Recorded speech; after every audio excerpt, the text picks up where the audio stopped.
Donc Dapper Day, alias Dapper Dan, est né le 8 août 1944 et c'est un créateur de mode américain qui est basé à New York, Harlem. Il a eu une célèbre boutique, la Dan's Dapper's Boutique, qui a opéré entre 1982 et 1992. Sa boutique, très prisée des gangsters, a amené le hip-hop vers la haute couture et vice-versa. Et grâce à son clientèle qui faisait partie de la crème du hip-hop, il a pu se faire un nom, notamment Eric B. Rakim, Salt and Pepper, LL Cool J et Jay-Z. Et en 2017, il a créé une ligne de vêtements avec Gucci et en partenariat avec eux aussi, il a créé sa deuxième boutique, la Dapper's Dan of Harlem, en 2018. Et même le Time Magazine reconnaît son influence parce qu'il est cité parmi les 100 personnes les plus influentes de 2020. Donc là, on va voir comment il est passé de créer des contrefaçons à travailler avec Gucci.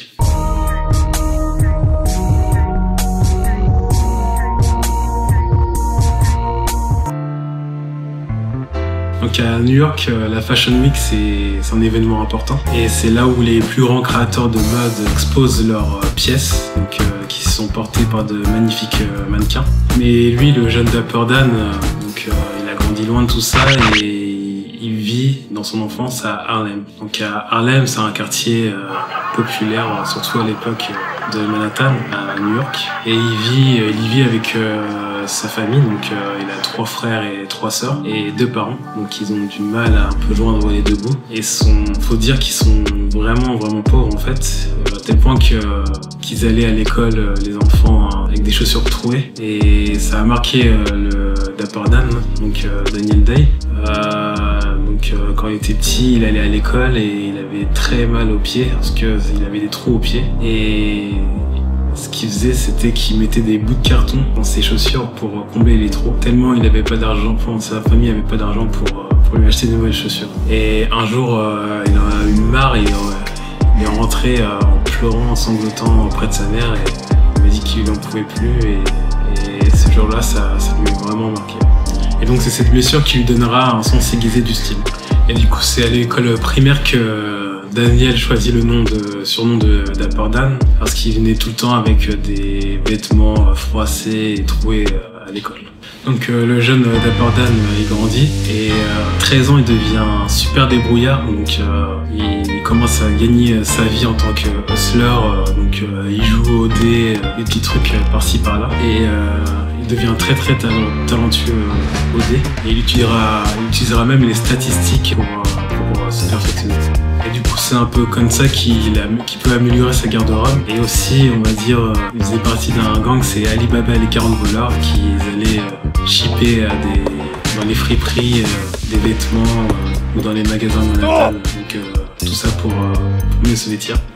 Et il y a un jour, une nuit, il avait gagné tellement d'argent, il avait gagné 50 000 $ en un seul coup, donc au jeu de dés, et il a vu que dans toute la salle, tout le monde a commencé à devenir bizarre un peu, à le regarder bizarre. Donc lui, il a un peu pris peur, mais il a fait mine de rejouer 500 $. Il a fait mine d'aller aux toilettes et s'est enfui en courant. Et il a bien fait parce qu'il a vu que quelques jours plus tard, il a appris que ces mêmes gars qui étaient des gangsters en fait comptaient le plumer et le tuer et le jeter dans le canal. Donc c'est à partir de ce jour qu'il arrête de jouer au dé et qu'il se met dans le business des cartes de crédit volées. Et aussi, malheureusement, au collège, il commence à se droguer aussi, parce que c'était l'arrivée un peu de l'héroïne, etc. Et il faut savoir que dans les années 50, c'est vraiment la période où l'héroïne commençait à devenir une épidémie en fait à New York et à Harlem aussi. Donc vous savez les histoires de French Connection, la mafia italienne, etc. Donc c'était à ce moment-là. Donc lui, Daniel, il commence à sniffer de l'héroïne, etc. Et il commence aussi à s'en procurer pour en vendre avec ses amis. Mais ça va finir un peu mal parce que il va voir très rapidement que ses amis se font tuer, ses connaissances se font tuer. Soit ils sont enfermés, donc lui-même il a été enfermé pendant plusieurs mois. Et donc il se dit que c'est pas trop pour lui, c'est pas vraiment trop métier pour lui. Du coup pendant ses 90 jours en prison, tu vois, il commence à lire Malcolm X, etc. Et il est inspiré par lui. Et quand il sort, il décide un peu de quitter cette vie de hustler criminel en fait pour aller à l'université. Et donc il s'inscrit à l'université de Columbia donc dans un programme pour les jeunes en fait, délinquants pour les remettre dans le droit chemin. À l'aide de ce programme, il va en Afrique en fait. Il va faire un tour en Afrique. Donc ça c'est grâce au programme qui s'appelle l'Urban League et il fait ça en 1968. Et donc pour le coup il y reste jusqu'en 1974 et il assiste même au combat légendaire entre Foreman et Mohamed Ali à Kinshasa. Et du coup pendant ce temps qu'il est au Zaïre et aussi au Libéria, tu vois, il se fait fabriquer des costumes africains, tu vois, et il aime bien ça, tu vois, avec tous les tissus, etc. Et du coup, ce voyage, qui était assez long quand même, tu vois, ça a chamboulé sa vie et ça lui a fait voir le monde d'une différente manière. Et quand il revient à New York, donc dans la même année en 1974, c'est un homme complètement changé, donc il boit plus, il fume plus, il se drogue plus. Et ce qu'il a en tête, c'est de devenir un designer, un couturier, de rentrer dans ce métier-là. Donc au début, il est plein de bonne volonté, tu vois, et ça devient un peu son rêve. Et il contacte plusieurs grossistes, et les grossistes, en fait, ils le recalent parce que il voit que c'est un noir qui vient de Harlem, etc. Et Harlem, ça s'intéressait pas trop les grossistes. Donc le seul grossiste qui veut travailler avec lui, c'est Fred Schwartz, alias Fred le Fourreur. Donc c'était un célèbre fourreur à l'époque. Et du coup, il lui fournit un produit, c'est les vestes en fourrure, d'animaux, qui étaient très recherchés à Harlem à cette époque. Mais ça a duré qu'un seul temps parce que la mode change. Et du coup, voilà, pour rester dans le game, il commence à vendre dans son coffre de voiture des marchandises volées, des vêtements volés. Il faut dire aussi que c'était quand il vendait des fourrures à cette époque-là, il côtoyait pas mal de gros gangsters, donc par exemple Nick Barnes qui est dit Mr. Untouchable, donc Monsieur Intouchable, qui était vraiment un gros bonnet d'Harlem à l'époque.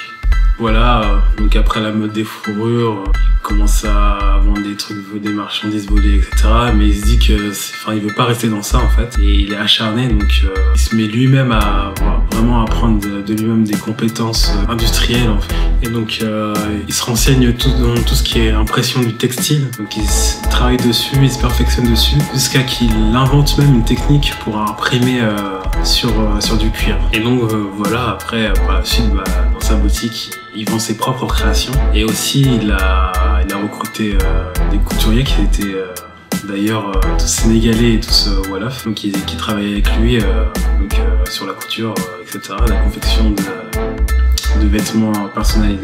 Et un jour, t'as un client qui arrive dans sa boutique, c'était un gros gangster de l'époque aussi, qui arrive avec une pochette Louis Vuitton, donc avec plein de logos Louis Vuitton, et dans la boutique, tout le monde est devenu fou en fait. Tout le monde est devenu fou, ouais, comment tu l'as vu, où tu l'as vu, etc. Et c'est là qu'il s'est dit, Dapper Dan, purée, c'est fou que tout le monde est excité par rapport à un logo en fait. Et c'est là qu'il va commencer à réfléchir à créer des vêtements personnalisés mais avec des logos de grandes marques. Et là, il va faire fureur en fait. Sa boutique va monter en flèche et il aura des stars, plein de stars de l'époque qui vont venir dans sa boutique. Des gros gangsters. En plus, c'était dans les années 80, donc c'était pile poil à la montée, à l'arrivée du crack et tout, donc l'épidémie de crack, qui a fait beaucoup de riches en fait parmi les criminels, et ça sera un peu sa clientèle, donc ça va booster sa boutique. Et du coup, bien sûr, tout ça c'est légal en fait, parce que il utilise, c'est de la contrefaçon, il utilise des logos de marques de luxe, Louis Vuitton, Gucci, Fendi, donc pour créer des vêtements customisés. Mais par contre, pourquoi il fait fureur, c'est que ces vêtements ils sont vraiment de très très bonne qualité en fait, avec tout ce qu'il a appris sur la couture, etc., l'impression, donc ça pourrait être des vrais, mais c'est de la contrefaçon, donc c'est pas les marques de luxe créer ses vêtements en fait. Et il a eu un succès tel en fait que il a même refait le cuir de véhicules, etc. Donc customisé. Et sa boutique elle a bien explosé parce que c'était vraiment à l'arrivée du hip-hop qu'on a vu que le hip-hop a commencé à faire de l'argent. Il vendra des pièces personnalisées à KRS-One, Jam Master Jay, LL Cool J, les Fat Boys, Salt and Pepper, un groupe féminin de rap, de hip-hop. Donc c'est un peu la crème de la crème du hip-hop de l'époque. Et dans le même temps, vu que les artistes de hip-hop étaient contents d'avoir ces vêtements-là et de se la péter en fait, ils faisaient plein de références sur lui dans les textes de rap. Donc si vous écoutez du rap américain, vous avez sûrement entendu son nom plusieurs fois. C'est un personnage qui a vraiment existé. T'avais même des stars du sport qui venaient se fournir chez Dapper Dan. Donc c'était une boutique qui avait ouvert 24 heures sur 24, donc 7 jours sur 7. Donc ça tournait. Et les stars, ils n'hésitaient pas à venir. Donc t'avais Mike Tyson par exemple, la sprinteuse Dixon qui allait se fournir chez Dapper Dan. Et il faut savoir aussi que ils faisaient vraiment des vêtements haut de gamme en fait, et c'était pas à la portée de tout le monde, c'était vraiment à la portée des plus riches. Donc les plus riches à cette époque-là, c'était soit les gangsters, soit les sportifs, ou soit les rappeurs, pour la plupart. Pareil, avec tout ça, avec ce genre d'entourage et l'argent qu'il générait aussi, donc ça a un peu créé des jaloux, des envieux, forcément. Et il a eu une tentative d'extorsion, de kidnapping qui a failli mal tourner pour lui, donc il s'en est tiré, mais il a reçu une balle, donc il a toujours une balle dans la nuque, même jusqu'à aujourd'hui. Donc là, après, c'est une scène qui se passe le 23 août 1988. Un boxeur médiatique qui s'appelle Mitch Green, qui ameute la presse et tout, etc. Parce qu'il s'est pris un cocard et en fait, il s'est battu juste avant avec Mike Tyson. Il a rencontré Mike Tyson et Mike Tyson, en tout cas, l'a tapé. Peut-être se l'aurait mis KO, mais lui, il est uni en fait. Mais en tout cas, il a ameuté la presse et tout, etc. Et la scène elle se passait à 4 h du matin. Apparemment, ça serait devant une boutique.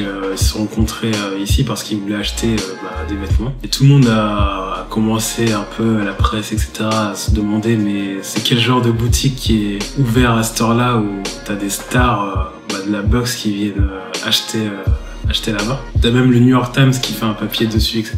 Et ça un peu attire l'attention sur la boutique. Et t'as un peu plus tard en plus Mike Tyson qui se fait photographier devant tous les journaux en veste Fendi, mais qui n'existe pas en fait. C'est une veste customisée qui a été créée toute pièce avec des logos Fendi par Dapper Dan. Et là ça fait un peu scandale et tout, et les maisons de luxe, et surtout Fendi à l'époque, attaquent déjà en justice Dapper Dan. Et t'as des descentes qui se font en fait dans sa boutique, donc plusieurs. À chaque fois ils saisissent des pièces Dapper Dan, etc., des pièces contrefaites. Donc ils les saisissent à chaque fois et un peu mis sur la paille Dapper Dan. Donc il a laissé au moins 250 000 $, et ça l'a contraint à fermer. Et en plus, lui il pensait qu'il aurait juste à payer au pire une amende en fait. Une amende, et qu'il aurait pu continuer, etc., en OSD, etc. Mais non,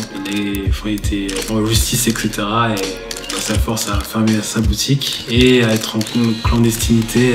Donc il continue, mais vraiment en clandestinité. Et c'est lui qui va vers les gens, en fait, vers ses clients. En fait. C'est plus ses clients qui viennent à une adresse donnée. Et voilà, il peut plus travailler dans la lumière, on va dire. Et du coup, il fait ça pendant 20 ans.